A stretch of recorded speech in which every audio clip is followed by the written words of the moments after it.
Corpus Christi is still trying to secure new sources of drinking water. Today, city leaders sat down with the Nueces River Authority on this issue of the NRA requiring a $2.7 million non-refundable reservation fee for 50 million gallons of water a day. Now, the city is also looking at the possibility of buying and expanding the desalination facility at CC Polymers. That's along the Joe Fulton corridor, and it would bring in another 24 million gallons of water each day. Michael Gibson is here in the studio tonight. And Michael, if you can, give us an idea of what's on the table and why it matters.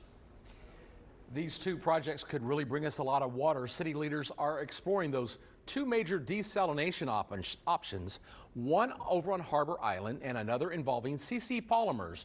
Both could help secure the city's water future, but they do come with a price tag.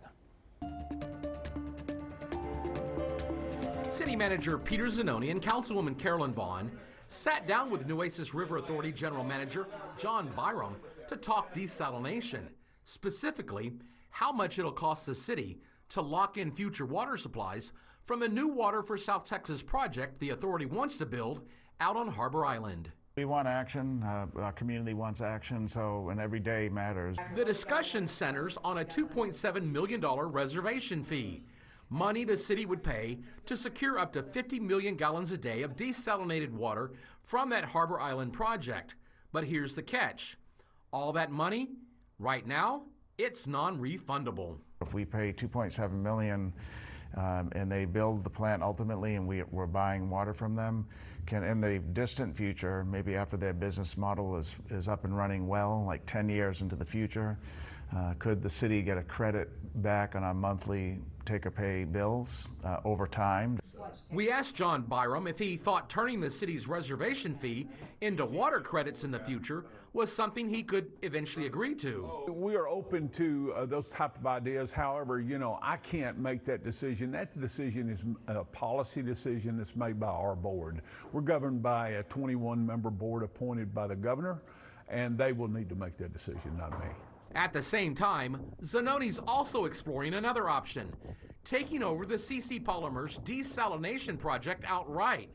Instead of buying the water, the city would buy the desal facility itself. We're going to talk to City Council and then ultimately submit to CC Polymers an interest letter, a letter of interest to say, look, we are interested in buying the facility. And then they'll have something to take to their three boards to see are they interested. So exactly how much would it cost to finish out that CC Polymers desal facility and then expand it out to a 30 million gallon a day facility? Well, the city manager told me somewhere in the neighborhood of $650 million. By the way, the project does have the intake and discharge permits needed. Council will talk about this issue tomorrow and the reservation fee for Harbor Island next Tuesday. Mike, Leslie.